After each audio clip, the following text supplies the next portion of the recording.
सत्य घटना बता रहे, कोई पुराण रामायण की लिखी पुरानी बात नहीं। हम तुम्हें तुम्हारे रोंगटे खड़े हो जाएंगे भैया। हम आपको कथा बता रहे श्यामा घोड़ी की। अयोध्या में हम दर्शन करने गए थे। आहा, तो हमने कनक भवन के दर्शन किए। वहां पुस्तकों के स्टॉल से हमें किताब मिली, कनक भवन की महिमा। उसमें ये चरित्र छपा था। अयोध्या में कनक भवन की दो मूर्तियां हैं, एक चल मूर्ति, एक अचल।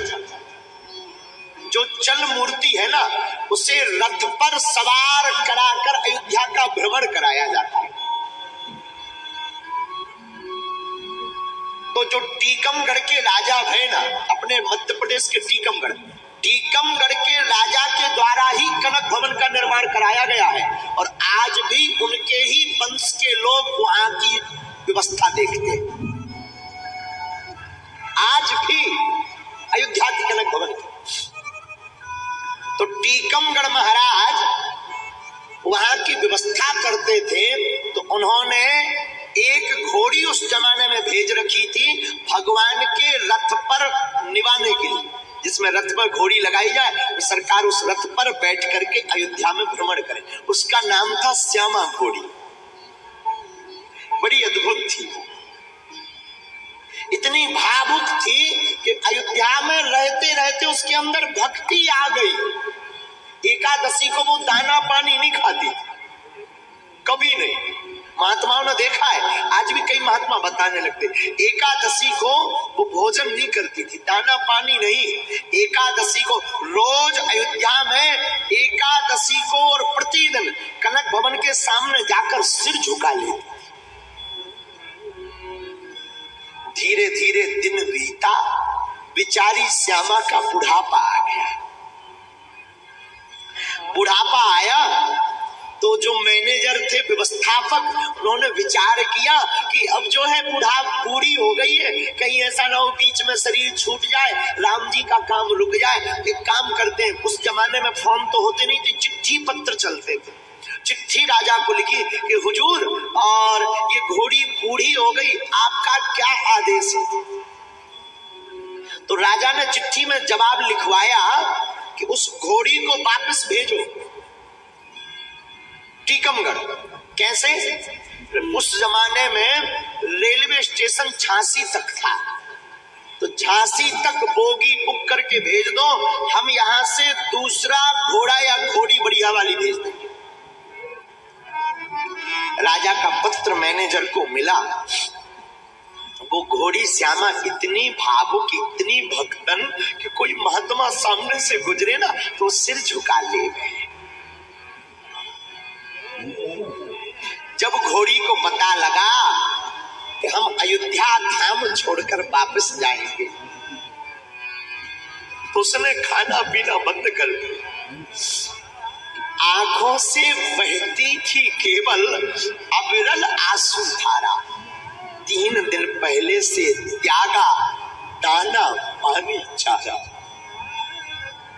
जाने के पहले ही श्यामा घोड़ी ने 3 दिन पहले से ही दाना पानी चारा त्याग दिया।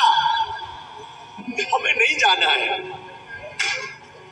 रोती रही 3 दिन, केवल आंसू उस घोड़ी के बहते रहे। अब तो श्यामा सोचने लगी, लगता है ये लोग हमें जबरदस्ती भेज देंगे। तो कनक भवन के बाहर श्यामा खड़ी हुई और अपनी बाड़ी में श्यामा जो 3 दिन रोते रोते कहने लगी, श्यामा कहे रघुनाथ सुनो, करी सेवा बसी तुम्हारी रजधानी। हे रघुनाथ जी, जितने दिन तक मेरी सामर्थ्यता थी, आपकी राजधानी में रहकर मैंने आपकी सेवा की। श्यामा कहे रघुनाथ सुनो, करी सेवा बसी तुम्हारी राजधानी। वृद्ध भई सबने बस औंध छुड़ावे की धाम की क्या तुमने ठानी। अब मैं बूढ़ी हो गई, मैं वृद्ध हो गई, क्या आप हमको ये धाम छुड़वाना चाहते?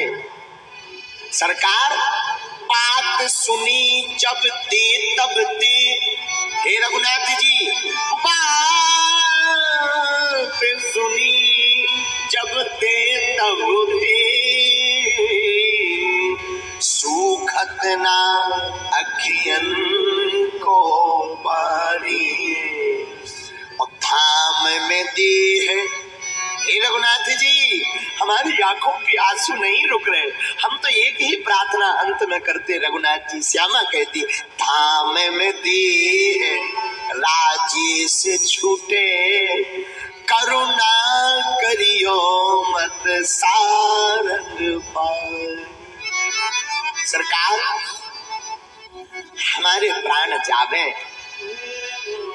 तो टीकमगढ़ में ना जावे, रास्ता में ना जावे, प्राण छूटे तो हम चाहते हैं धाम में ही हमारी देह छूट जावे, अयोध्या में ही प्राण निकल जावे।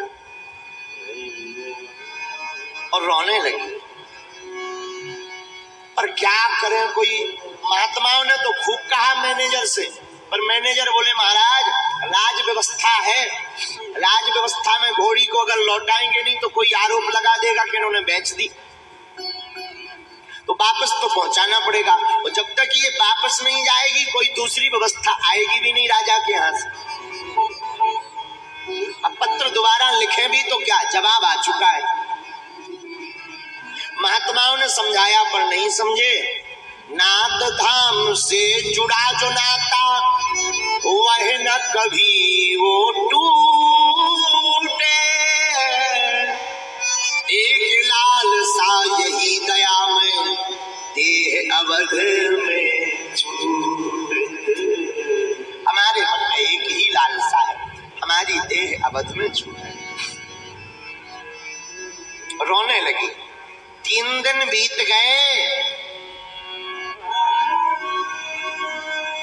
धीरे धीरे रेलवे स्टेशन के मास्टर के पास मैनेजर गए, उन्होंने बात की तो एक बोगी बुक करवा दी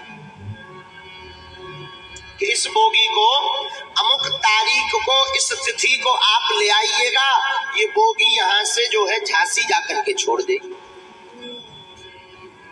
मैनेजर बढ़िया खुशी खुशी वापस आए, सबको बताया लो भाई अब परसों की बोगी बुक हो गई है, और परसों जो है श्यामा को ले जाकर बोगी में वो बढ़िया भोजन कराकर बांध देना है, और वो बोगी जो है झांसी में छूट जाएगी, वहां पर कुछ सिपाही आकर के श्यामा को ले जाएंगे। ये व्यवस्था हो।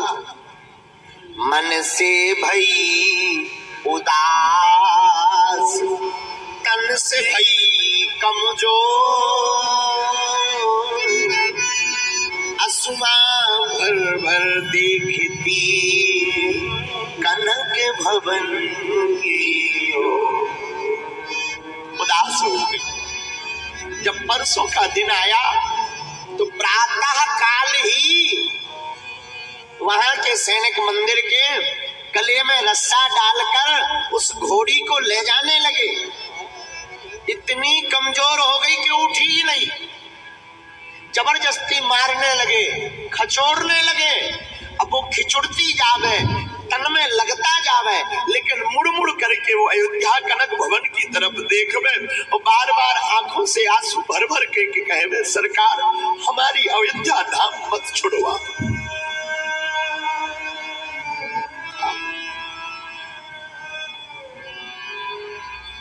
अयोध्या धाम मत छुड़वाओ। आहा, और कौन मानने वाला। सैनिक जबरदस्ती रेलवे स्टेशन तक ले गए, वो बेचारी खिचुड़ती गई, मुड़ मुड़ करके कनक भवन की तरफ देखती है।